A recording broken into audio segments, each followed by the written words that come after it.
tragedy of unimaginable proportions. Well, earlier Ben Brown described to us the situation at Dadaab camp. Well, yes, we're at one of the clinics in this refugee camp. It's run by the aid agency Médecins Sans Frontières, Doctors Without Borders, and this is where some of the most acute patients come, people with severe malnutrition. What you can see behind me is the outpatients area, but inside there are several wards full of children on the whole. Under fives are the most vulnerable.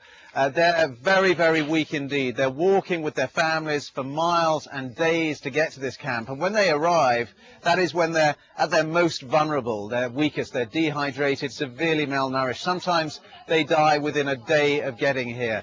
And infant mortality rates at this refugee camp have been soaring recently because so many young children are so vulnerable. The doctors are doing their very best to help, working frantically to save lives, but we were just looking at the death register in one of the wards, and it's full of young children's names. Children, often several, have died in one day here. But it's not just children, it's also the elderly. We were seeing one patient who came in who was quite elderly, very weak indeed from malnutrition. And this camp as a whole is now being quite overwhelmed by the scale of this drought, the scale of the refugee influx. It's a camp that was built for something like 90,000 people originally. But the camp director fears that ultimately he may end up with something like 500,000 people here.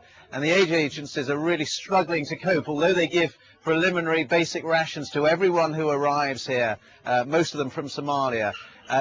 Those people say it then takes days or weeks to get proper food supplies because they have to be registered, they have to be processed, and that takes time because the